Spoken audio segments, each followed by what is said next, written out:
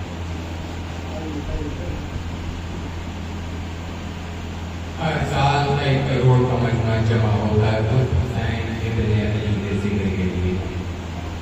آج اس حسین ابن علی کے ذکر کے لیے شب جلد آپ اس کثیر تعداد میں جمع ہوئے ہیں۔ ذرا تصور کیجئے جب اس حسین ابن علی کے لیے ایک بہن اپنے بھائی کے لیے کربلا گئی ہوئی جلدوں کے لیے، تو کیا قیامت کا منظر ہوگا۔ جب قید ستم سے، جب قید خانے سے رہائی ملی ہے،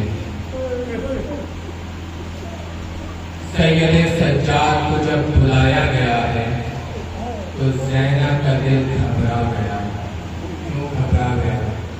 کیونکہ جب بھی سید سجاد کو بلایا جاتا تھا تو کوئی نہ کوئی نیا ظلم کے اوپر ڈھایا جاتا تھا۔ جب بھی بلایا جاتا تھا تو کوئی نہ کوئی ظلم ان پہ ڈھایا جاتا تھا۔ اس بار جب سید سجاد کو بلایا گیا ہے تو حداد کو بلا کر آپ کے ہاتھوں کی ہتھکڑیاں، پیروں کی بیڑیاں کٹوا دی گئی۔ میں نے بہت آرام سے، بہت آسانی سے یہ جملہ پڑھ دیا، آپ نے بہت آسانی سے یہ جملہ سن دیا ہے، لیکن ذرا حداد کا بیان سنیں۔ مقاصد میں لکھا ہوا ہے، آپ کا کلیجہ کاٹ جائے گا۔ حداد کہتا ہے کہ جب میں نے سید سجاد کی ہاتھوں کی ہتھکڑیاں کاٹی ہیں نا تو وہاں کا گوشت جا چکا تھا، ہتھکڑیاں ہڈیوں میں پربند ہو چکی تھی۔ اسی طرح اس کا پیر بھی بیان ہے کہ جب سید سجاد کی پاؤں کی بیڑیاں کاٹی ہے نا تو اس پاؤں کی بیڑیوں کی جگہ کے اوپر کا گوشت جا چکا تھا، ہڈیوں میں پربند ہو چکی تھی۔ ماں ارباب اعظم، حداد کہتا ہے، مقاتل میں لکھا ہے، حداد کہتا ہے کہ جب میں نے سید سجاد کے گلے کا تاؤ کاٹا ہے اور جب میں نے چاہا کہ وہ تاؤ کو نکال لیا جائے، جب میں نے تاؤ نکالا ہے نا تو جب میں گردن سے خون جاری ہو گیا۔ حداد کہتا ہوا بے ہوش ہو گیا کہ اے مولا، آپ زندہ کیسے ہیں کہ آپ کے چاروں طرف گردن کے زخمی درد ہے۔ خدا آپ کو کسی غم میں نہ ڈالے سوائے کربلا کے۔ جب سید سجاد کی پاؤں کی بیڑیاں، ہاتھوں کی ہتھکڑیاں کٹ گئی، جب سید سجاد واپس آئے ہیں تو زینب پوچھتی ہے، اے میرے لال، خیر تو ہے؟ تمہارے ہاتھوں کی ہتھکڑیاں، پیروں کی بیڑیاں کیا ہو گئیں؟ تو سید سجاد کہتے ہیں، اے بھوپی اماں، ہم رہا ہو گئے۔ حضرت زینب کہتی ہے، کیا کہا میرے لال، کیا کہا تم نے؟ سید سجاد کہتے ہیں، اے بھوپی اماں، ہمیں زندان سے رہائی مل گئی ہے، ہم سے کہا گیا ہے یا کربلا جاؤ یا مدینے جاؤ۔ زینب پوچھتی ہے، اے میرے لال، تم نے کیا کہا، کیا جواب دیا؟ سید سجاد کہتے ہیں کہ میں نے کہا کہ میں پہلے بھوپی سے رانا مشورہ کر لوں، اور مجھے طاقت نہیں ہے کہ میں پورے بجائے پڑھوں، بس اتنا سن لیجئے۔ زینب نے سبے ماتم بچھائی اور ماتم شروع کیا، اور ایسا ویسا ماتم نہیں تھا۔ ایک بہن اپنے بھائی کے لیے ماتم کر رہی تھی کہ شام کے زندان سے آج بھی اس ماتم کی سزائیں آتی ہیں۔ آج بھی شام کے اس زندان سے ماتم کی سزائیں آتی ہیں۔ ارباب اعظم، تسکین قلب کے لیے سرحائے شہداء بھی آنا شروع ہوئے۔ جو بیوی جس شہید کی سر کے متعلق ہوتی تھی وہ بیوی اس سر کو آغوش میں لے لیتی تھی، بستر کی چادریں آنا شروع ہوئی۔ جو جس بیوی کی چادر ہوتی تھی وہ بیوی اس چادر کو لے لیتی تھی۔ لیلا کی چادر آئی، لیلا نے لے لی۔ فروا کی چادر آئی، فروا نے لے لی۔ جناب رباب کی چادر آئی، رباب نے لے لی۔ جناب زینب کی چادر آئی، جناب زینب نے لے لی۔ ایک اس کے بعد ننھی سی چادر آئی،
سید سجاد نے ہر بیوی کو محمل میں سوار کرایا. شام کی عورتیں آئیں, شام کی عورتیں قطار بنا کر کھڑی ہو گئی. کوئی دائیں سے کھڑی ہوتی ہے, کوئی بائیں سے کھڑی ہوتی ہے. الوداع کہنا شروع کرتی ہے, اے شہیدوں کے بھائی الوداع, اے شہیدوں کے ماتارو الوداع. ابھی نام نے قدم اٹھایا ہی تھا کہ محمل کا پردہ اٹھا. ایک طرف سے رباب نے پردہ اٹھایا, ایک طرف سے زینب نے پردہ اٹھایا. کہا اے شام کی عورتوں, تمہارا الوداع قبول ہے, لیکن میں اپنی ایک امانت اس قید خانے میں چھوڑے جا رہی ہوں. قید خانے میں, اس قید خانے میں چھوڑے جا رہی ہوں. جب بھی اس قید خانے سے گزرنا تو سکینہ کی تربت کے اوپر ایک دیا ضرور جلا دینا. آج واقع تھا, یہ قافلہ روانہ ہوتا ہے, کربلا کے لیے روانہ ہوتا ہے.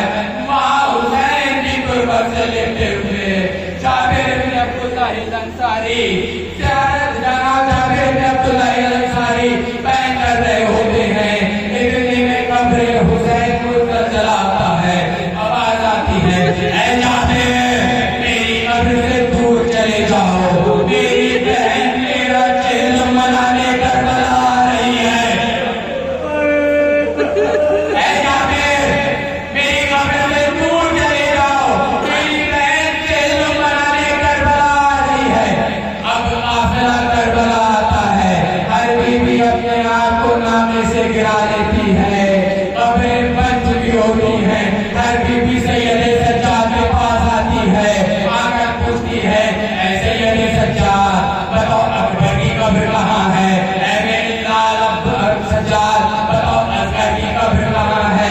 اے میرے لال سجاد بتاؤ عباس کی قبر کہاں ہے. امام اشارہ کرنا شروع کرتے ہیں, وہ اصغر بیشیر کی قبر ہے, وہ اکبر جوان کی قبر ہے, وہ عباس کی قبر ہے, وہ قاسم گل بدر کی قبر ہے. سب کی اپنے شہیدوں کی قبر کے اوپر جانا شروع کرتی ہیں, ماتم شروع کرتی ہیں, بین شروع کرتی ہیں. کربلا میں چہلم ہونا شروع ہو جاتا ہے, لیکن راوی کہتا ہے زینب کھڑی رہی, زینب کہیں